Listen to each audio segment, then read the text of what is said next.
Buenas tardes, por favor, quiero confirmar si es que se escucha. Buenas tardes. Buenas tardes, por favor, quisiera confirmar si se escucha. ¿Me pueden confirmar si se escucha?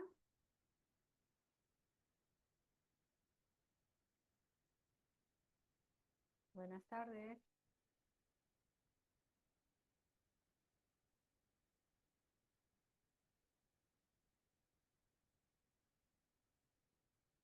Buenas tardes, ¿me pueden confirmar si se escucha?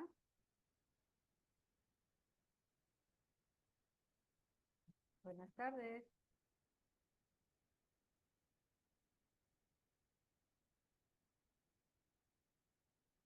Buenas tardes. ¿Me pueden confirmar si se escucha?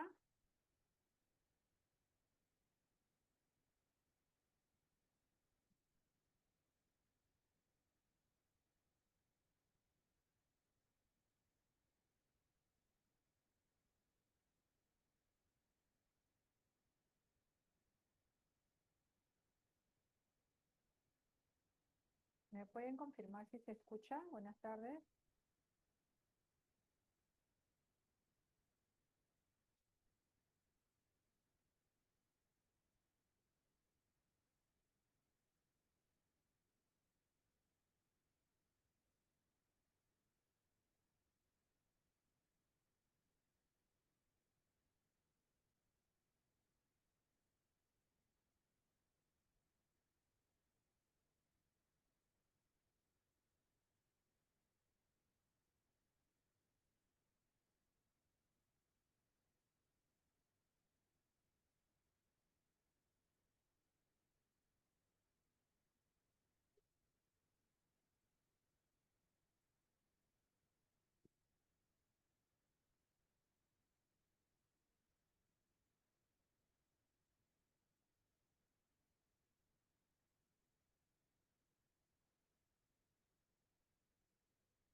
Buenas, buenas tardes, buenas tardes,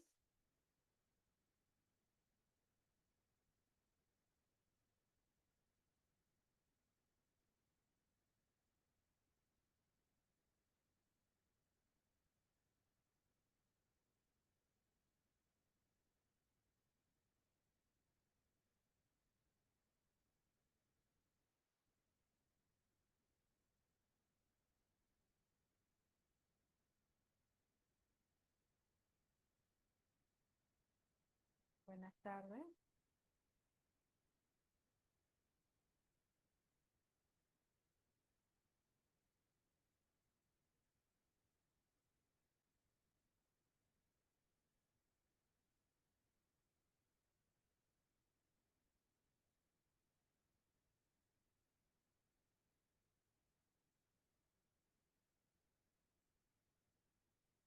buenas tardes. Quiero saber si se me escucha.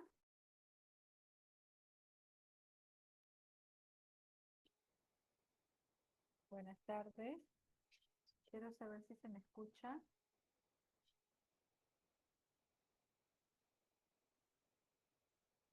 Buenas tardes. Buenas tardes. Quiero saber si se me escucha.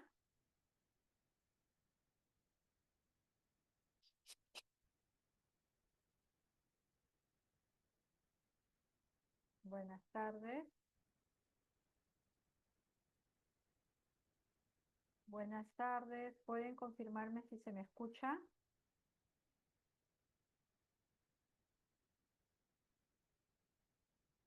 Hola.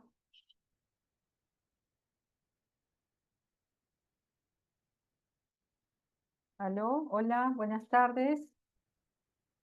¿Pueden confirmarme si se me escucha?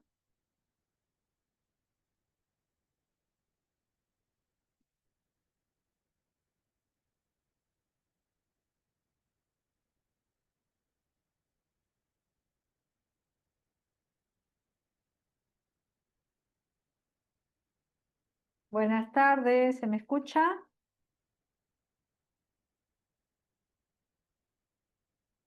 Buenas tardes.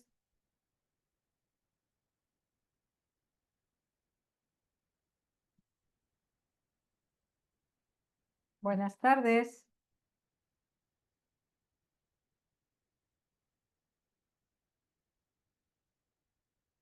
Buenas tardes. ¿Se me escucha?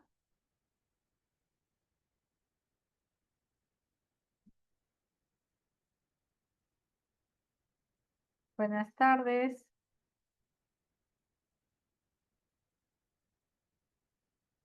Buenas tardes. ¿Se me está escuchando?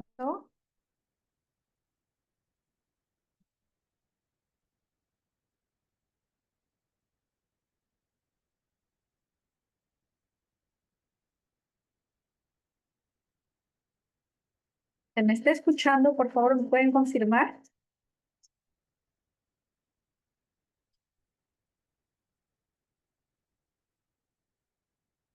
Buenas tardes.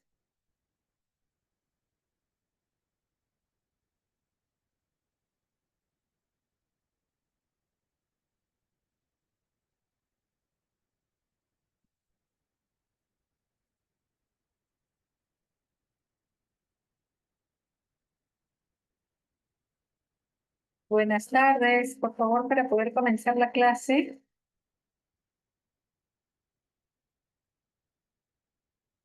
Buenas tardes.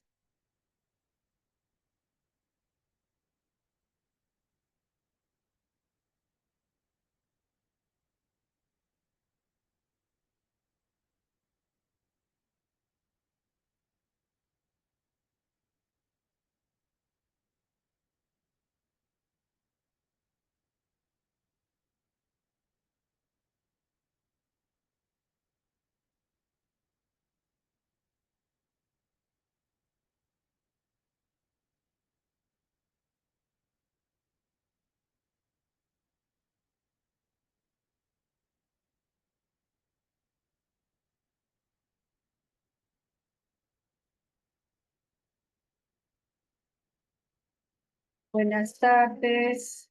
Quisiera saber si se me escucha. Sí, doctora, buenas tardes.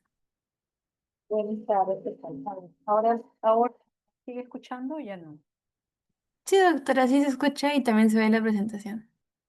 Ah, ya, entonces ponerte como, voy a ponerte como, ya.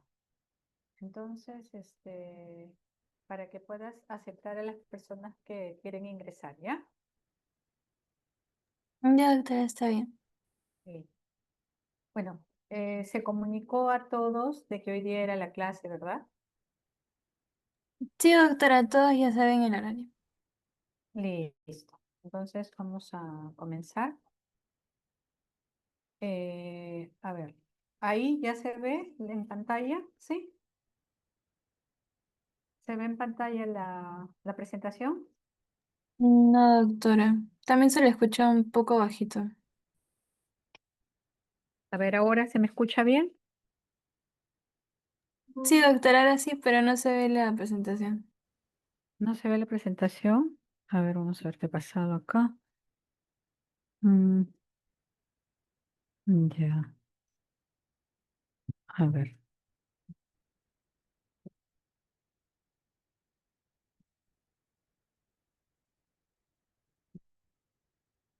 Ujú.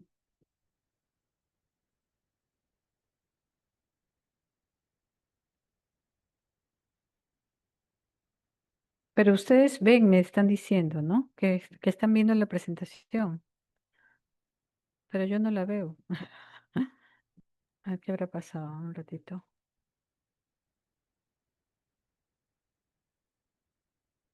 Ya, a ver acá. Ahí, ¿lo pueden ver?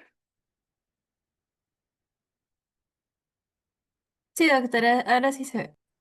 Ya, perfecto. Entonces, ahora sí, vamos a minimizar esto y maximizar el de acá. Ya, listo. Bueno, muy buenas tardes. Nosotros el día de hoy vamos a desarrollar el tema de insuficiencia cardíaca. ¿Qué cosa es la insuficiencia cardíaca? Como tal, es un síndrome y el síndrome viene a ser la reunión de síntomas y de signos que pueden ser el denominador común de muchas causas y que por lo tanto debemos de reconocer cuando está presente para poder buscar justamente la etiología correcta, ¿no? Como su mismo nombre lo dice, este síndrome en la cual su manifestación mucho más característica está en relación a que hay disnea, fatigabilidad y a veces puede estar acompañado de retención, de sobrecarga hídrica, es la incapacidad de los ventrículos para poder eyectar la sangre necesaria para tener un metabolismo adecuado y llegada de sangre a nivel de todos los tejidos. O también la dificultad, la disfunción que tiene para poderse llenar sin un aumento compensatorio de la presión auricular, ya sea en reposo o al esfuerzo. Entonces, la insuficiencia cardíaca es una condición clínica en la cual es de gran importancia para todos nosotros debido a que puede presentar una implicancia epidemiológica importante con gran morbimortalidad, ¿no? Entonces, así, por ejemplo, nosotros tenemos de que hay a nivel mundial, cuando se reporta en las cifras, las estadísticas de la Organización Mundial de la Salud, vemos de que una de las principales causas de muerte en todo el mundo viene a ser las enfermedades cardiovasculares.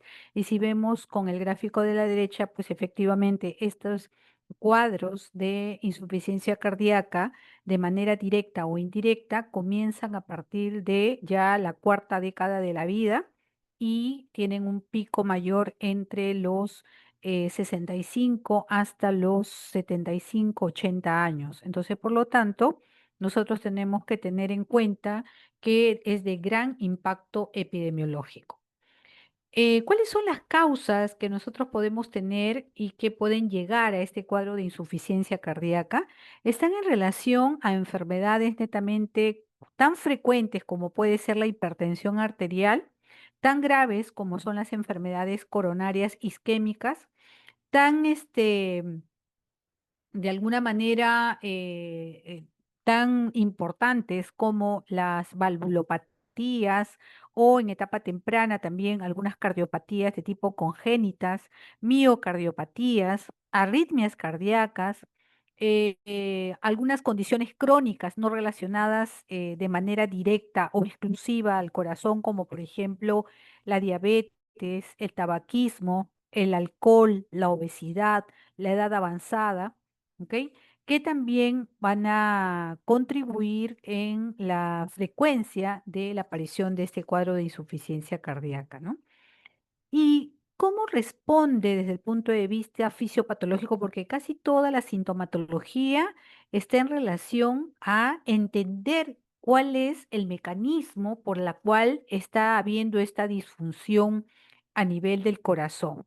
Entonces, si podemos resumir, podemos decir que la disfunción del corazón se da en dos sentidos fundamentales. Uno, que puede ser una disfunción sistólica o de la contractibilidad, y la otra que puede estar en relación a una disfunción o alteración diastólica o del llenado ventricular.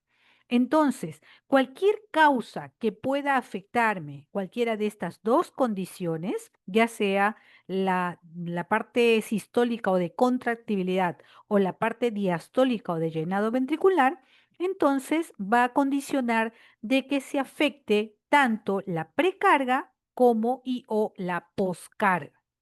Entonces, ¿qué es lo que va a haber? Ahí va a haber una serie de fenómenos compensatorios dentro de las cuales están diferentes tipos de liberación neurohumoral, neurohormonal, así como un gran remodelamiento ventricular, provocando de que haya una disminución del gasto cardíaco. Esta disminución del gasto cardíaco va a dar origen a mucha sintomatología que conocemos, porque al no haber un adecuado volumen que eyecte a los diferentes, digamos, tejidos, entonces va a haber expresión de falta de volumen eficaz hacia las células en general, provocando disnea, fatiga, dificultad respiratoria, diaforesis, alteraciones de las presiones, edema, aumento de la micción, ¿no? Esto es justamente el gran síndrome de insuficiencia cardíaca. Y el síndrome de insuficiencia cardíaca tiene varias clasificaciones. Dentro de las clasificaciones clásicas que tenemos es la insuficiencia cardíaca derecha y la insuficiencia cardíaca izquierda. En el caso de la insuficiencia cardíaca derecha, va a haber, es generalmente aquí lo que predomina es el aumento de las presiones venosas sistémicas. Y entonces las manifestaciones clínicas está dada justamente por este aumento de presiones venosas sistémicas, caracterizada por ingurgitación yugular, reflujo hepatoyugular, edema, nicturia, retracciones musculares, ascitis, hepatomegalia, hipertensión portal, lo que denota todos ellos de que hay un aumento congestivo prácticamente por esta, digamos, aumento de presiones venosas sistémicas y por lo tanto esto hace que haya salida de líquido hacia los diferentes compartimientos provocando todas estas estos signos, ¿no? En el caso de la insuficiencia cardíaca izquierda, más bien acá lo que se va a, digamos, o lo que va a predominar es sintomatología en relación a ganancia de volumen y de presión, pero en cavidades izquierdas, lo que trae como consecuencia aumento de las presiones capilares pulmonares. Y como hay este aumento de las presiones capilares pulmonares, lo que va a provocar es disnea, ortopnea, paroxística nocturna, tos nocturna, la platipnia, la hipovolemia, la cianosis, mareo, fatigas, estertores de tipo crepitantes infraescapulares en ambos campos pulmonares y esto expresa de que hay una congestión a nivel pulmonar. Cuando se dan estos eventos, evidentemente va a haber mecanismos compensadores y esto se va a dar a través de diferentes sistemas, como el sistema simpático, hormonales, hemodinámicos. Y si es que esto se vence, si ya no es suficiente estos cambios compensadores, pues esto puede llevar a una insuficiencia cardíaca crónica. Decíamos que dos alteraciones muy importantes desde el punto de vista fisiopatológico es cuando hay alteración sistólica de la contractibilidad. ¿Y cuándo se da eso? Cuando, por ejemplo, tengo una sobrecarga de presión o volumen, cuando ocurre en la estenosis aórtica, en la hipertensión arterial, en la insuficiencia aórtica. También cuando hay un problema de contractibilidad en la cual no hay un fuelle adecuado para poder tener un volumen eyectivo eficaz, como podría ocurrir en la miocardiopatía dilatada o las enfermedades coronarias cuando hay cuadros de infartos y netamente áreas hipokinéticas a nivel de miocardio. Por el contrario, nosotros cuando tenemos alteración diastólica o del llenado ventricular, ahí lo que nosotros vamos a tener es que va a haber un obstáculo en el llenado. Y esto se puede dar, por ejemplo, en la estenosis mitral o cuando hay una disfunción diastólica, cuando hay pobre relajación de esa musculatura del ventrículo, que puede ocurrir cuando hay una cardiopatía de tipo hipertrófica. ¿Qué eventos se dan cuando hay esta injuria miocárdica y hay injuria a nivel de la matriz extracelular? Hay la gran, digamos, expresión que se presenta en el corazón, viene a ser el remodelamiento ventricular, provocando dos eventos. Uno, la apoptosis, la expresión, la alteración de expresión de genes, un agotamiento energético y el estrés oxidativo.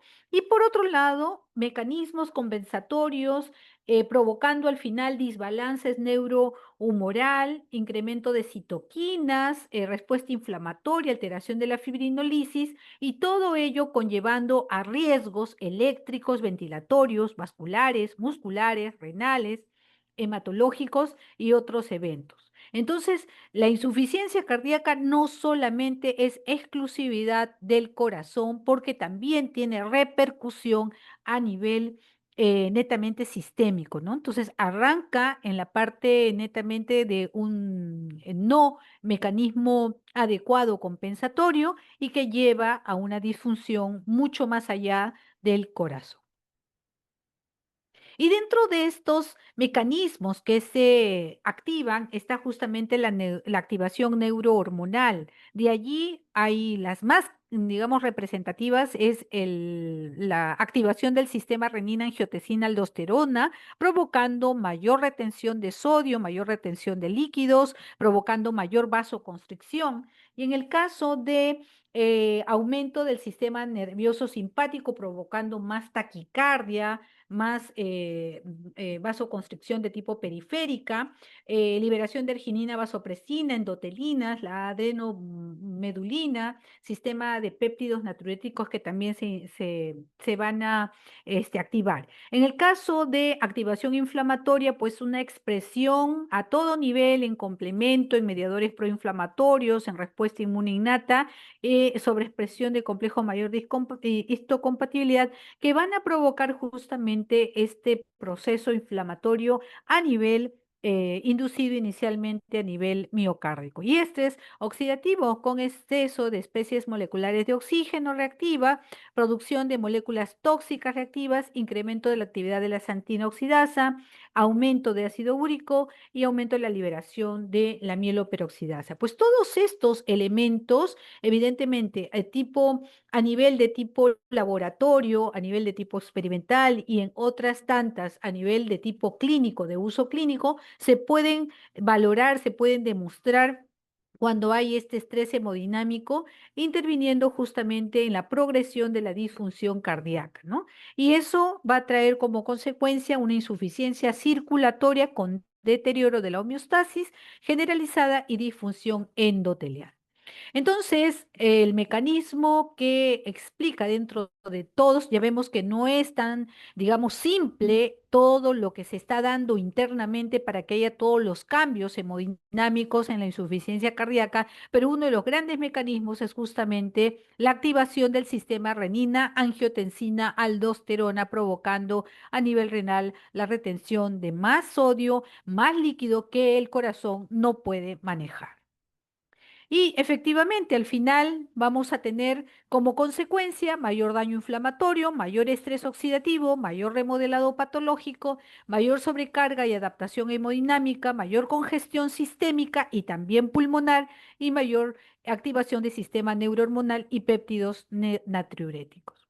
Entonces, la remodelación, evidentemente, en la insuficiencia cardíaca va a provocar de que haya un primer intento de tratar de suplir este gasto cardíaco, provocando en algunos casos, depende de la causa, una hipertrofia de la musculatura del ventrículo izquierdo y en otras va a provocar una ya dilatación, ¿no? A veces pasando por la hipertrofia y luego la dilatación y en otras de frente la dilatación, ¿no? Entonces, miren qué importante es cuando se vence el mecanismo de Frank y Starling, cuando ya ese corazón trata de vencer los mecanismos compensatorios, tratando de ayudarse para poder suplir la necesidad del organismo, pero sin embargo ya no puede y entonces comienza a tener un aumento de la precarga por aumento del retorno venoso, porque hay un gran volumen vascular que se está reteniendo a nivel renal debido a la activación de la renina, angiotensina, aldosterona. Y por el otro lado, está habiendo alteración del gasto cardíaco con disminución del flujo plasmático renal efectivo y en general del gasto cardíaco de tipo efectivo, provocando de que haya una contractibilidad cardíaca alterada, un aumento de la frecuencia cardíaca, mecanismos simpáticos compensatorios, provocando de que haya aumento del tono vascular y al aumentar el tono vascular, pues evidentemente eso es elevar también la poscarga y el corazón tiene que luchar, tiene que esforzarse para poder vencer esa resistencia de tipo periférica. Ahora, ya aterrizando con un cuadro clínico, ¿qué tenemos que analizar? Uno, en el caso de los pacientes que tienen insuficiencia cardíaca, a veces tienen un cuadro bastante característico, bastante clásico, ¿no? Por ejemplo, este caso, hombre de 72 años con antecedente de diabetes mellitus, infarto de miocardio hace 2 años y que presenta disnea de esfuerzo progresivo con clase funcional 3. Tiene medicación habitual, insulina y ácido acetil salicílico, y en el examen se le encuentra latidos de 92 por minuto, regular, la presión en 130/74, hay ingurgitación yugular venosa, crepitantes infraescapulares bilaterales y desplazamiento del choque de punta y edema de miembros inferiores. Entonces, vamos a analizar cómo este cuadro clínico calza perfectamente a un cuadro de una insuficiencia cardíaca, ¿no? Entonces, ¿qué podemos decir? Que cuando alguien viene y consulta por disnea, tenemos que clasificarla bajo la escala de Nija. Allí tenemos 4 valoraciones en las cuales la primera, no hay limitación, las actividades físicas habituales no causan disnea, ni cansancio, ni palpitaciones. En la clase 2 hay ligera limitación de la actividad física, el paciente está bien en reposo, pero la actividad física habitual le causa disnea, cansancio, palpitaciones o angina. Véase acá, y acá quiero que pongan atención, cómo para la clasificación NIJA no solamente toman en cuenta la disnea, no solamente toman en cuenta la dificultad respiratoria, sino también toman en cuenta síntomas que expresan de que hay bajo, digamos, expresión de un volumen efectivo a nivel periférico, a nivel de los tejidos, a nivel de las células, dada básicamente por el cansancio y o palpitaciones que también puede presentar el paciente e incluso disnea como equivalente de tipo disneico. Angina, perdón, como equivalente de tipo disneico. En la clase 3 hay limitación marcada de la actividad física, el enfermo está bien en reposo, pero actividades menores le causan síntomas y en el tipo 4 hay incapacidad de cualquier actividad física sin síntomas y los síntomas están presentes incluso en el reposo y con cualquier actividad se va a incrementar. Entonces, ¿qué quiere decir? Que en la insuficiencia cardíaca vamos a tener fases en la cual todavía va a haber digamos, un estado donde puede haber solo factores de riesgo, otro estado en la cual ya hay un daño estructural, pero no hay manifestación de síntomas, otro estado en donde ya hay expresión de síntomas y otro estado en donde hay una progresión importante de los síntomas e incluso se presenta en estado de reposo.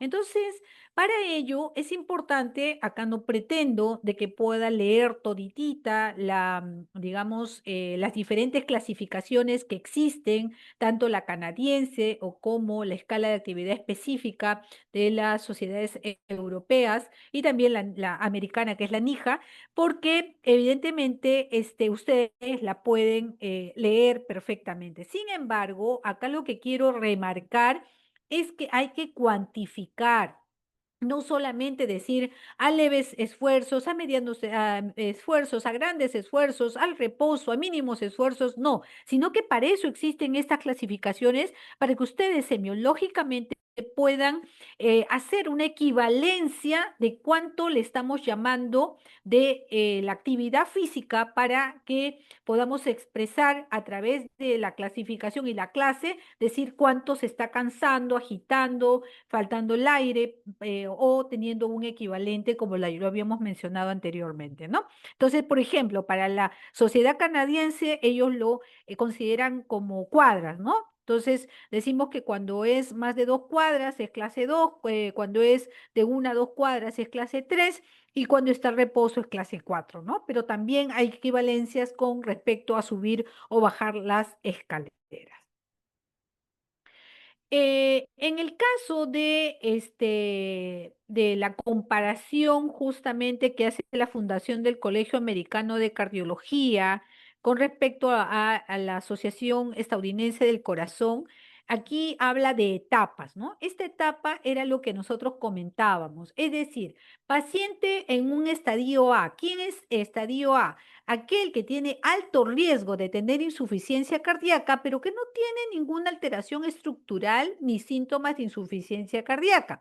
¿Quiénes podrían ser esos? Pacientes que tienen hipertensión, son fumadores, obesos, diabéticos, han tenido enfermedades coronarias, utilizan o tienen una historia familiar, digamos, desde el punto de vista cardiovascular, ¿no? En la etapa B o estadio B ya hay una enfermedad cardíaca estructural, pero no hay síntomas, ¿no? Y ahí prácticamente el paciente podría mantenerse como un NIJA de tipo 1.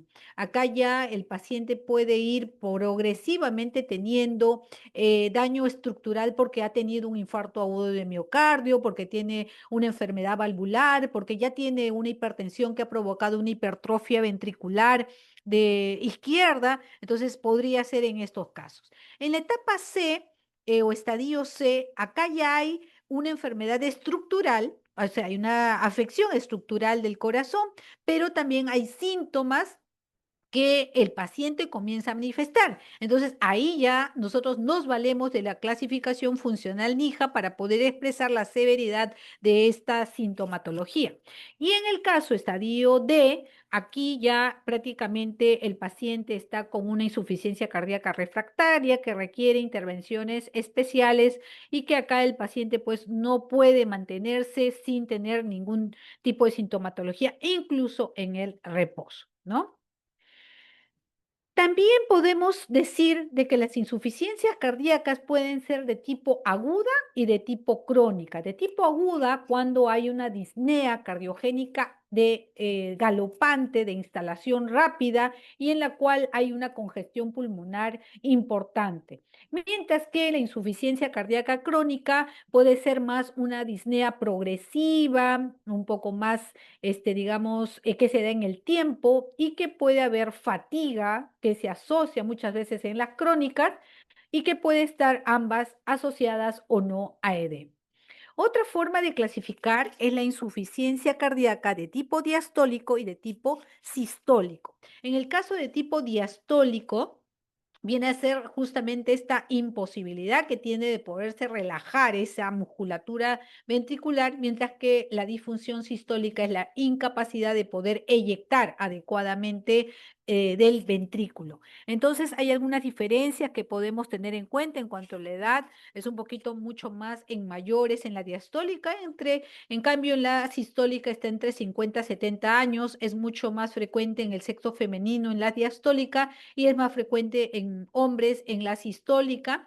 ¿Quién tiene mayor, digamos, deterioro de la fracción de eyección? Pues el que va a tener son las disfunciones sistólicas, mientras que las diastólicas podrían mantener una fracción de eyección conservada incluso. ¿Quién tiene mayor hipertrofia ventricular? Pues usualmente va a tener una hipertrofia, la diastólica, mientras que está dilatada en la sistólica, ¿no?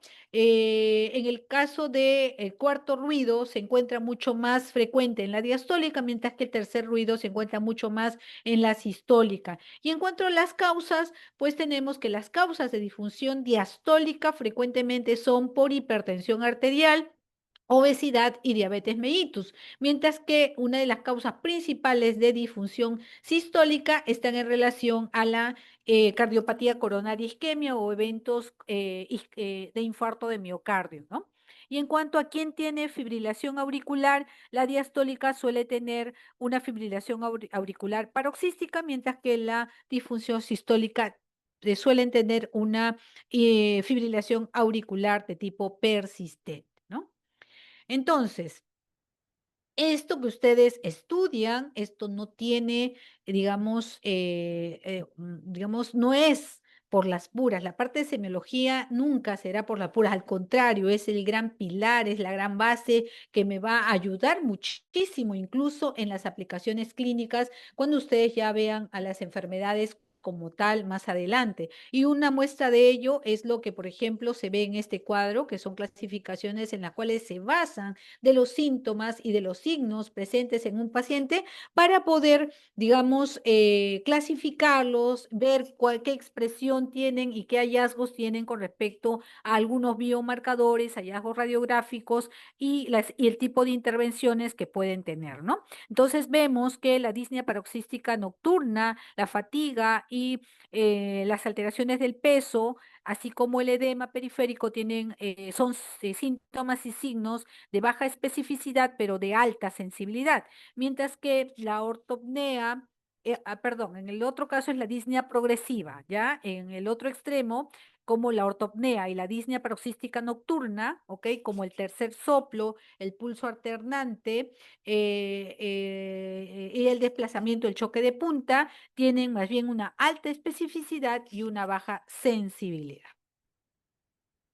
No olvidar que, así como hemos visto, la parte neuroendocrina de neuropéptidos también influyen justamente en la activación del sistema simpático y que ésta tiene una red de información con respecto al riñón, con respecto a la parte cardíaca a nivel de los varoreceptores. Por lo tanto, hay digamos, hay un circuito de información que está presente dentro de la explicación fisiopatológica.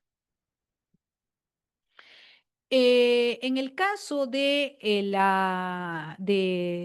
diagnosticar una insuficiencia cardíaca, a veces puede no ser tan sencillo, ¿sí? ¿Por qué? Porque hay otros factores que también tienen síntomas y signos comunes a la insuficiencia cardíaca.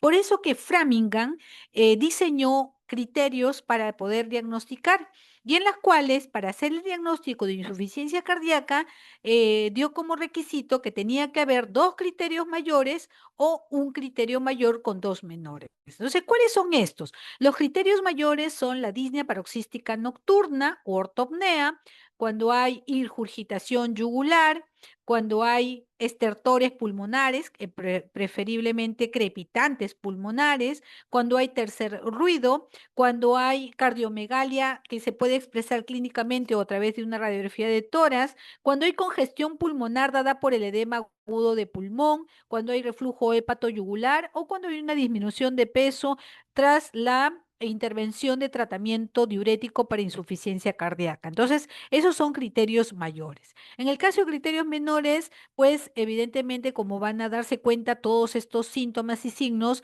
pueden expresarse incluso en casos respiratorios, por eso es que se requiere recién se requiere todavía dos de estos con uno mayor para decir que estamos frente a una insuficiencia cardíaca, como por ejemplo tos nocturna, disnea de esfuerzo, taquicardia, edemas a nivel de miembros inferiores, derrame pleural, hepatomegalia o disminución de la capacidad vital a un tercio de la máxima registrada, ¿no?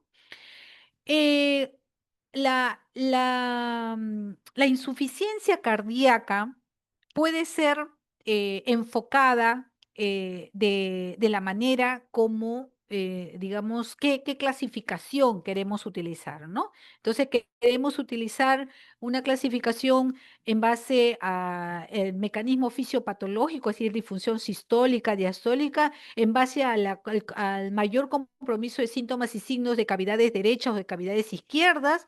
Queremos, de acuerdo al tiempo de presentación de la insuficiencia cardíaca, puede ser a gasto alto, a gasto bajo. Entonces, la forma como nosotros vamos a poder de alguna manera valorar este cuadro de insuficiencia cardíaca dependerá justamente, a veces en una solo podemos clasificarla de varias maneras, pero la idea es siempre valiéndonos de la parte semiológica, ¿no? En el caso de la insuficiencia cardíaca derecha, recuerde, siempre es porque las presiones venosas sistémicas están aumentadas y esto es lo que da lugar justamente a la ingurgitación yugular, al reflujo hepatoyugular, a los edemas marcados que presentan, a la hepatomegalia e incluso a la citis que presentan los pacientes, mientras que en la insuficiencia cardíaca izquierda lo que va a predominar es eminentemente los síntomas de congestión pulmonar por aumento de las presiones capilares pulmonares y esta se va a dar por disnea, ortopnea, tos y derrame pleural, ¿no? Entonces, a estar atentos justamente de esta sintomatología. Bueno, si hubiera alguna pregunta, si no, para pasar al siguiente tema. ¿Me avisan? Claro, doctora. Todo Todo claro. claro, ¿Perdón? doctora. Ok, entonces vamos a pasar al siguiente tema. Ustedes me avisan si se ve, por favor. No sé si se va a cortar, por si acaso aprovechamos que está acá en pantalla, ¿ya? Para no estar saliendo y entrando. ¿Ustedes llegan a ver? Sí, Sí, doctora. doctora, sí se ve. Y ya, ahora yo lo que quiero es aumentar ¿cómo hago para aumentar acá está, creo. No. Ah, quiero aumentar el tamaño. ¿Dónde me voy, chicos? Chicas, ¿dónde me voy? Doctora, a la derecha del más, hay una Ya, barrita, ¿no? A la acá derecha hay como está, un simbolito, a la izquierda, más a la izquierda, más a la izquierda, acá, en casi al más, medio, en más, en casi al más, medio, en más. Mm, más a la izquierda. Doctora, arriba hay una lupita, al lado de una estrellita. acá, ya, en buscar, Arriba hay una lupita con signo menos, acá, al esta, lado de una estrellita. Arriba.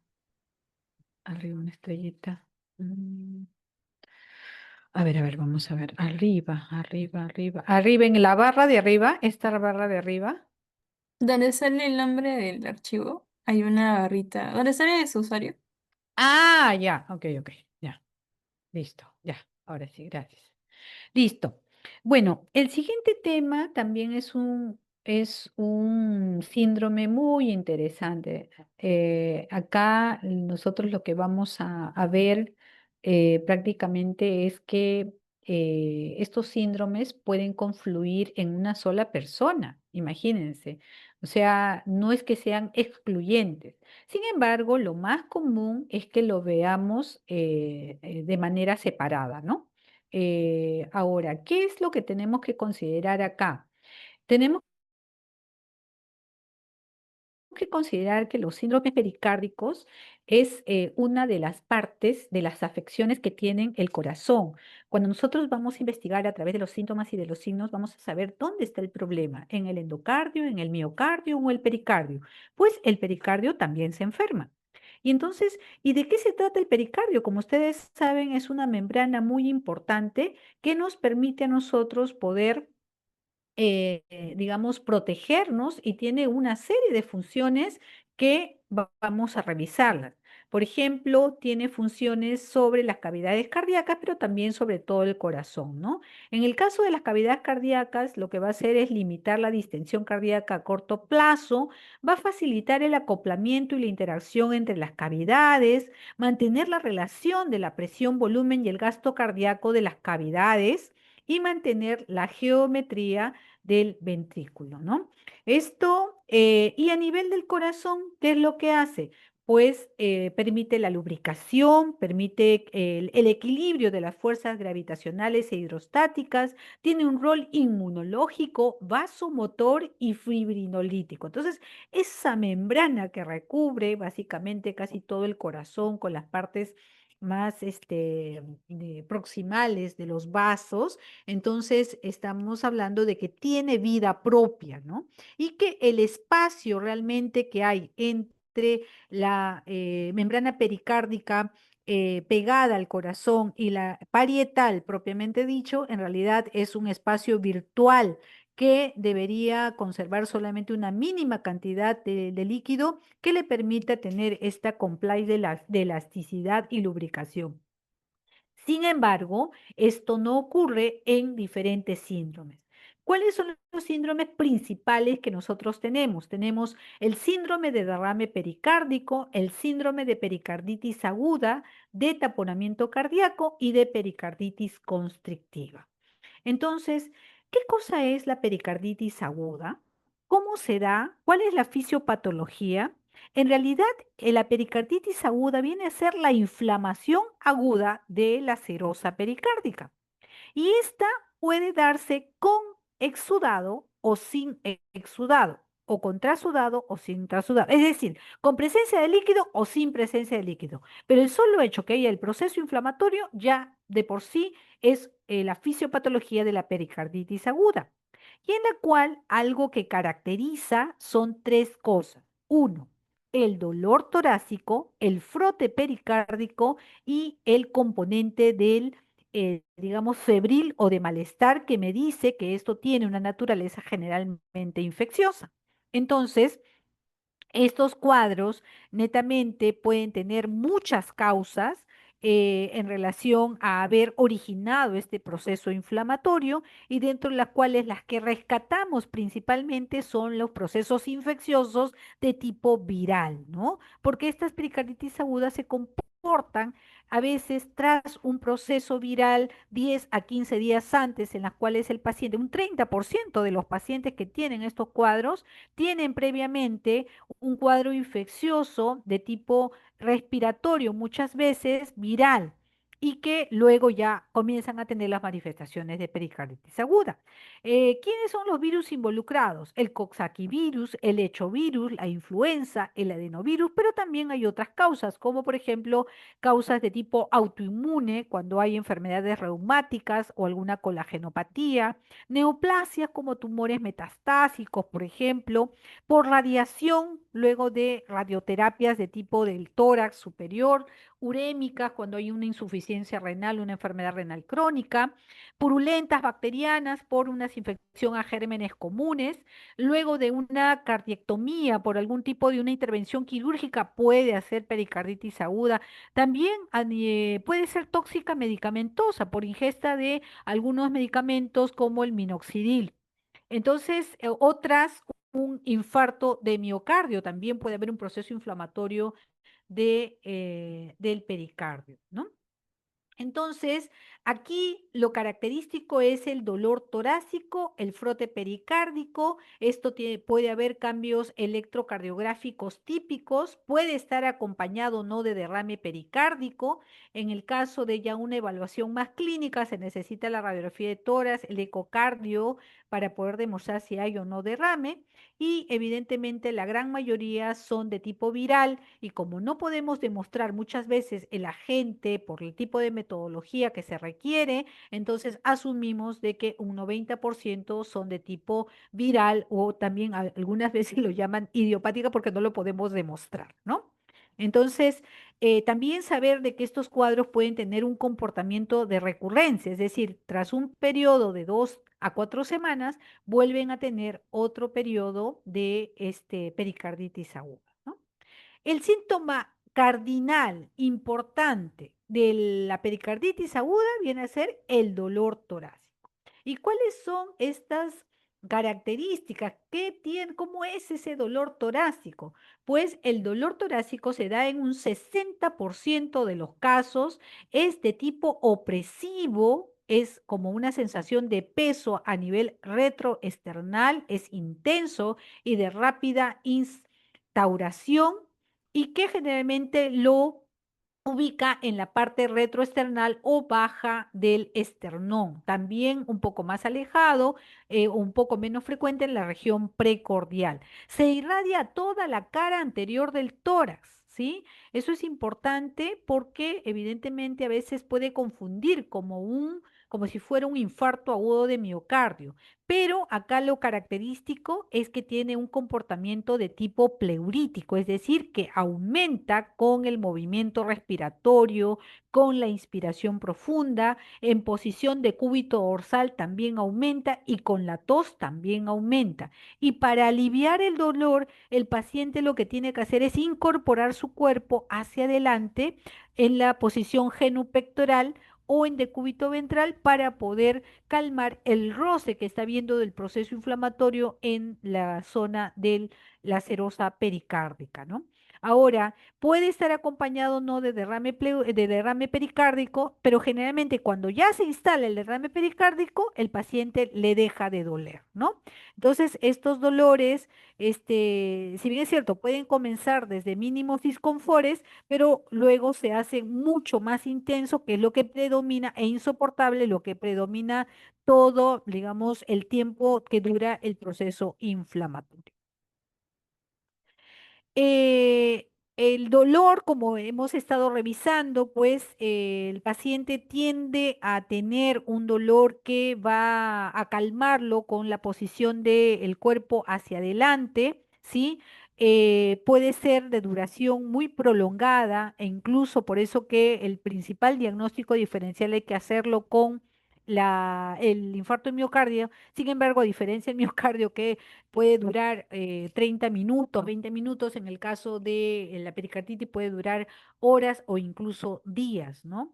En cuanto a la irradiación, esto también puede irradiarse hacia la zona digamos, de la zona posterior, sobre todo en el triángulo del trapecio, aunque en algunas personas puede también presentarse a nivel del cuello, pero no es lo más característico. Lo más característico es que aumenta como un dolor pleurítico cuando uno respira, tose o a la posición, digamos, cuando uno está con respiración profunda.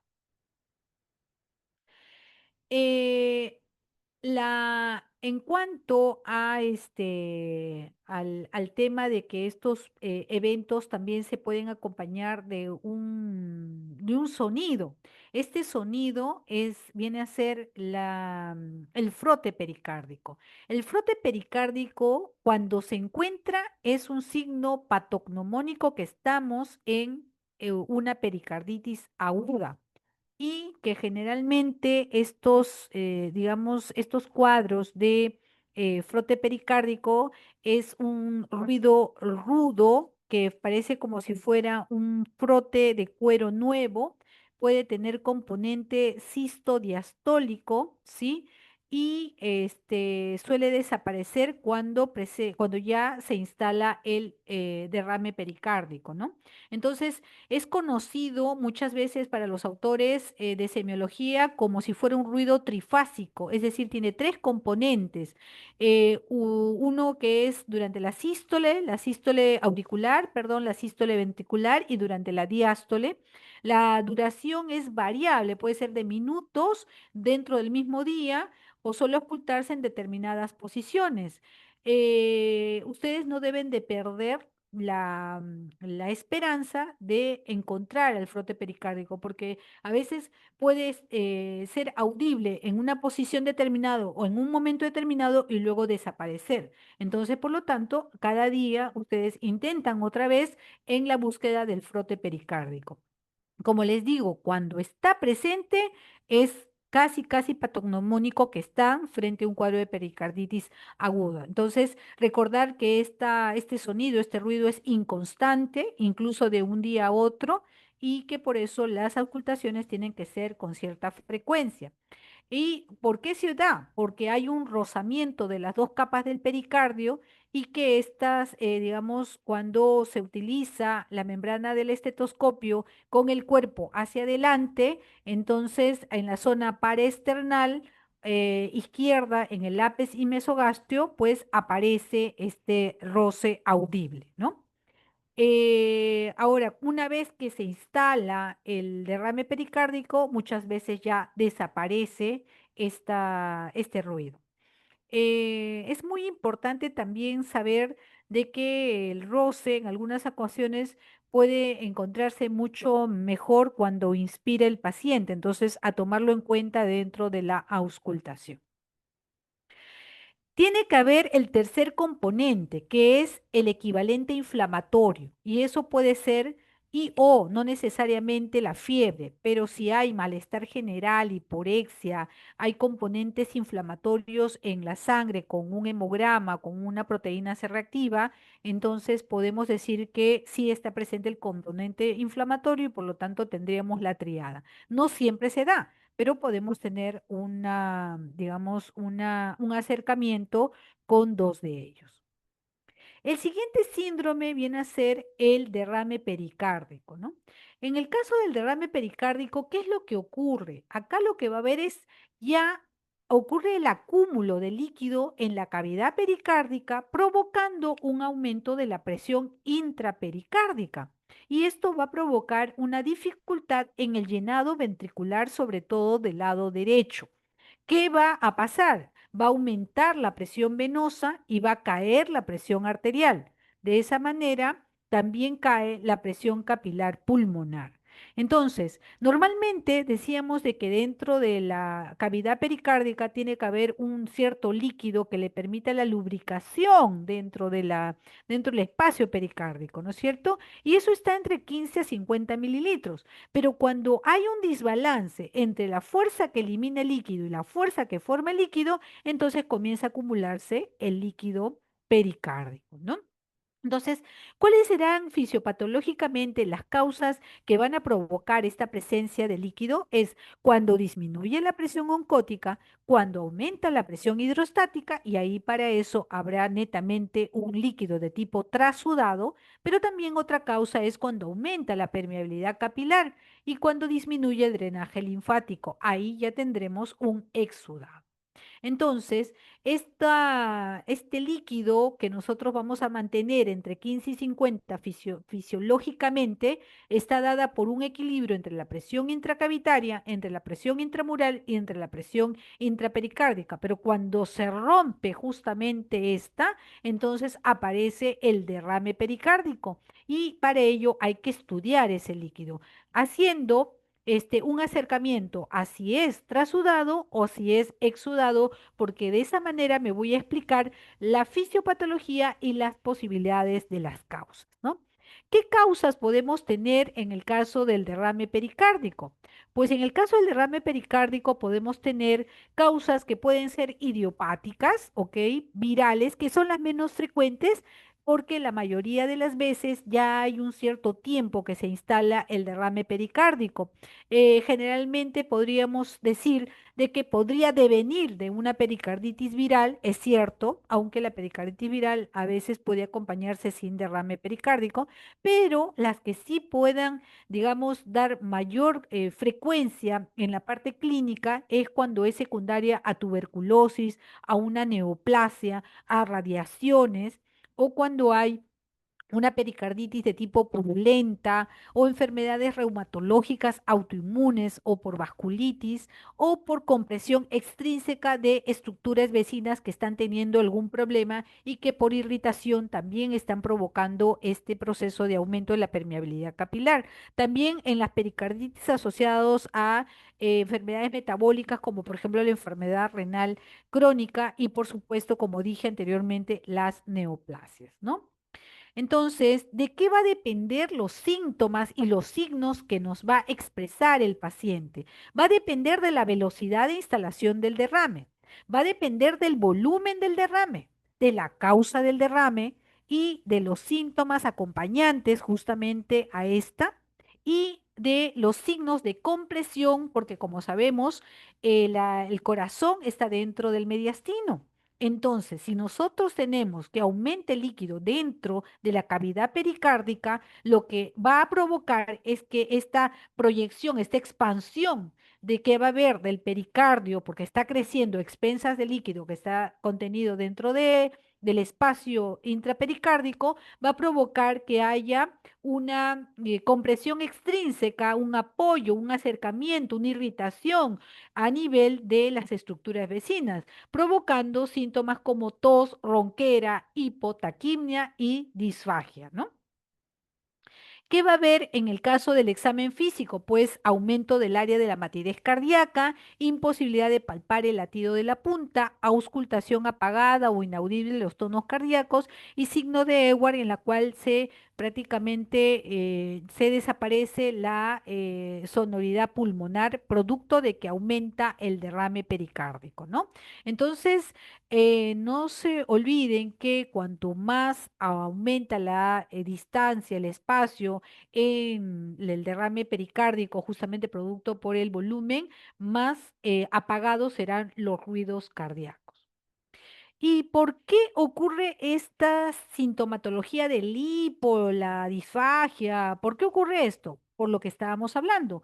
En ocasiones, la acumulación de líquido en el pericardio puede completamente ser silente, pero cuando ya hay una expresión de, digamos, irritación a las estructuras vecinas, aparece ya síntomas secundarios y a veces no tanto viene el paciente por el dolor pericárdico, no tanto viene por los signos de insuficiencia cardíaca sin congestión pulmonar dada por el derrame pericardio. A veces viene por los síntomas de irritación a estructuras vecinas dentro del mediastino. Así, por ejemplo, disfagia por compresión del esófago, tos por compresión de un bronquio de la tráquea, disnea por compresión del parénquima pulmonar, hipo por compresión del nervio faringio o afonía debido a la compresión del nervio laringio recurrente.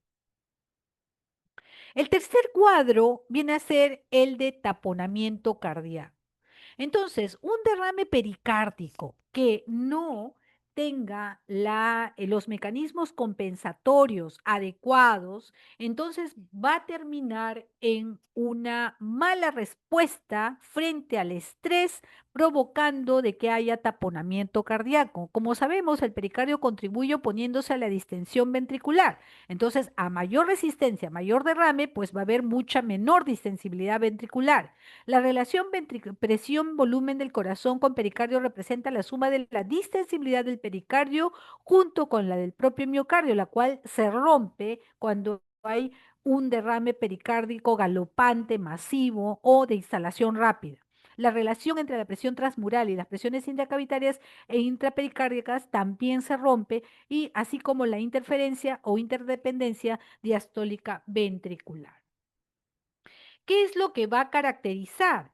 Pues vamos a tener que hay un deterioro hemodinámico significativo, debido a que lo que va a ocasionar es que si es que estamos hablando de que el paciente tiene aumento de la presión venosa y caída de la presión arterial, sin que haya aumento tampoco de la capilar, de la presión capilar pulmonar, lo que el paciente va a tender es a tener una, digamos, un aumento, una dificultad en el llenado ventricular derecho, aumentando la sobrecarga de esas cavidades del lado derecho, y esto va a provocar de que no haya un líquido que vaya hacia la parte anterógrada de manera adecuada, que supla las necesidades de las células de los tejidos, y esto provoca evidentemente que el paciente comience a presentar mayor contractibilidad, mayor esfuerzo, bajo gasto, y el paciente comienza a presentar hipotensión, ¿no? Entonces, hay un deterioro hemodinámico significativo secundario a la acumulación de líquido intrapericárdico en volumen suficiente o de forma suficiente rápida como para originar compresión significativa del corazón, de forma que los mecanismos son superados altamente, ¿no? Entonces, de esa manera, el paciente comienza a presentar un estado de shock, disociación electromecánica con una muerte inminente que puede ocasionar, por eso que es una emergencia. Si bien es cierto, el derrame pericárdico puede ser desde asintomático hasta muy sintomático, pero sin embargo, en el caso de que ya se instala rápidamente o es masivo, puede haber disnea de esfuerzo, síntomas, digamos, o puede ser una disnea en reposo. El síntoma, cuando nos dice que es tardío, justamente es cuando se manifiesta la disminución del volumen minuto pulmonar. Puede haber dolor torácico, sobre todo en el comienzo, y luego ya netamente por una disfunción miocárdica, porque no hay el gasto suficiente por la hipotensión o el shock que se manifiesta, ¿no? Que es una manifestación tardía y grave del taponamiento cardíaco. Por eso es que nosotros nos valemos de un signo como un signo inminente de que estamos frente a un taponamiento cardíaco, que viene a ser el pulso paradójico. El pulso paradójico viene a ser la disminución de la presión arterial mayor de 10 milímetros de mercurio durante la inspiración. Y este es un signo que se busca en los pacientes que tienen taponamiento cardíaco. ¿Cómo estarán los ruidos cardíacos? Disminuidos. ¿Y cómo estará el corazón? Con aumento de la matidez del área precordial, proyección del corazón, ¿no? Entonces, siempre es importante cuando un paciente viene con taquicardia, hipotensión, ruidos apagados o de baja intensidad, entonces pensar de que pueden estar, y si así no, no esperen que esté hipotenso, ustedes ya saben que está con derrame pericárdico y que está taquicárdico el paciente, se le ve mal al paciente, pues tómenle la presión arterial en dos momentos, antes de la inspiración y en la inspiración. Y si es que hay un aumento mayor de 10 milímetros de mercurio, están frente a un pulso paradójico, y eso es un signo inminente de taponamiento cardíaco. Entonces, cuando se desarrolla el cuadro de taponamiento pericárdico, la exploración va a ser mucho más expresiva. ¿Cómo va a venir el paciente? Pues va a venir como si fuera un enfermo grave, con sensación de ansiedad, nerviosismo y de, digamos, de una fase bastante crítica. El paciente puede ya tener sudoración, taquicardia, tonos inaudibles o apagados, estar hipotenso, cianótico, con hipoperfusión periférica. Lógicamente, si vemos que hay un problema netamente en la distensibilidad de las cavidades derechas, pues el paciente comienza a aumentar las presiones de la precarga con éstasis yugular importante, con el paciente incluso a 90 grados, con aumento de la presión venosa central, con presencia de pulso paradójico, y el paciente ya en casos extremos llega a un shock sostenido con gasto cardíaco disminuido, y son estos cuadros en los cuales no hay volumen que sea efectivo para la zona pulmonar, por eso que estos cuadros de insuficiencia cardíaca no van con congestión pulmonar. Entonces, recordar de que los ruidos cardíacos otra vez van a ser lejanos, son disminuidos, son casi inaudibles, y la zona donde mejor se auscultan los tonos cardíacos en el taponamiento es en los focos de la base, pudiendo existir cierto refuerzo del segundo tono, sobre todo el componente pulmonar. En el caso de que estos pacientes, digamos, presentan este cuadro, asemeja mucho un estado de un shock cardiogénico. Sin embargo, acá no va a haber el componente congestivo justamente por la fisiopatología, ¿no? Debido a que el ventrículo derecho no recibe suficiente volumen capaz de poder eyectar para las cavidades izquierdas, entonces, por lo tanto, no hay la congestión pulmonar. Y el último cuadro que nosotros tenemos viene a ser la pericarditis constrictiva. La pericarditis constrictiva, aquí lo que va a haber es una inflamación crónica del pericardio. Y acá hay una contractura fibroelástico de la capa visceral del pericardio asociado a veces a derrame, pero no siempre. Y aquí el pericardio ya es fibrótico, engrosado, adherido y va a restringir el llenado diastólico cardíaco. Puede constituir el estado final de muchos procesos. Ya es como es como una cirrosis hepática, ¿no? Una cirrosis hepática, el hígado ya está chiquito, ya está fibrótico y ya es difícil anatomopatológicamente saber qué causa originó justamente este estado final. Igual es en la pericarditis constrictiva. Ya cuando está en este estado fibrótico es difícil saber qué cosa lo originó, aunque siempre hay que agotar las probables causas con los antecedentes y la sintomatología previa o las exposiciones que ha tenido. Muchas veces deviene de cuadros de una tuberculosis, por lo tanto, o de factores tóxicos o de exposición laboral. Y alejadamente cuando deviene de una pericarditis recurrente, aguda, sostenida, que ya se hace persistente, ¿no? Es posible que muchas de estas pericarditis constrictivas idiopáticas sean secuela de una pericarditis aguda inflamatoria por tal motivo y que no se ha detectado clínicamente, ¿no? En la mayoría de los casos puede haber afectación de ambas hojas, tanto parietal y visceral, aunque también pueden haber procesos constrictivos en donde solamente se afecta la hoja pericárdica de tipo visceral, ¿no? Ahora, estos cuadros, evidentemente hay depósitos. ¿De qué? De calcio, que es lo que va a engrosar e endurecer más el pericardio, provocando un engrosamiento que puede ser uniforme o puede ser asimétrico y que esto va a provocar zonas de anillo, lo cual va a comprometer también o que también participa dentro de lo que es la explicación de por qué hay alteraciones en la hemodinámica del ciclo cardíaco, provocando de que haya alteraciones al tracto de salida del ventrículo derecho y de las venas cavas. Entonces, al afectarse netamente todas estas cámaras, lo que va a haber es una elevación y un equilibrio de presiones diastólicas de las cuatro cavidades, afectándose, ¿no? Como tal y provocando una insuficiencia cardíaca de tipo derecha. Por lo tanto, lo que más va a haber es netamente signos de insuficiencia cardíaca derecha. ¿Qué es lo que vamos a encontrar? Que van a predominar los síntomas de congestión venosa sistémica, con edema de miembros inferiores, con distensión abdominal por ascitis, por congestión pasiva hepática provocando hepatomegalia. Va a haber aumento de las presiones venosas, por lo tanto, ingurgitación yugular. Aparece también congestión venosa de tipo pulmonar de manera secundaria, puede haber tos, disnea, pero generalmente más es en el lado derecho, ¿no?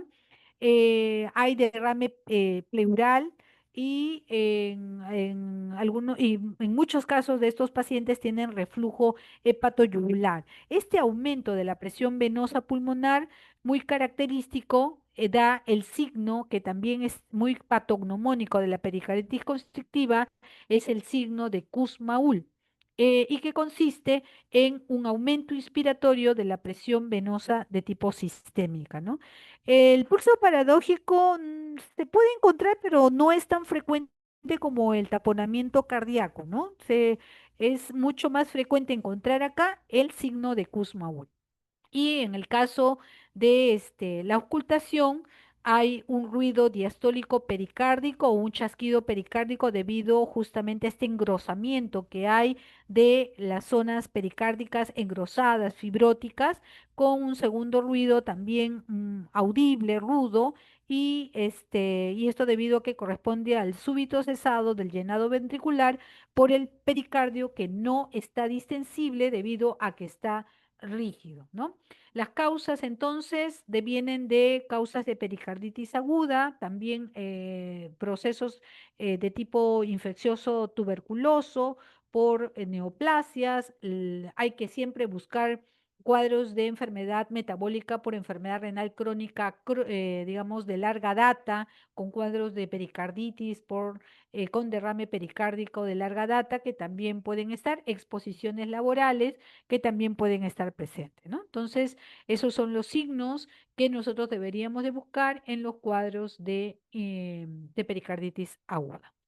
Bueno, si hubiera alguna pregunta, si no, ya está, lo he puesto en grabación, así que ustedes lo tienen ahí en el aula virtual para que puedan repasar. ¿Alguna pregunta? Todo claro, doctora. Ya, listo. Entonces, por interno me mandas por favor la asistencia, ¿ya? Ya, doctora. Está bien. Listo. Ok, nos vemos. Cuídense. Gracias, doctora. Hasta Gracias, luego. doctora. Hasta Nos luego. vemos. Luego, doctora. Nos Hasta vemos. luego, doctora. Doctora. Chao, chao.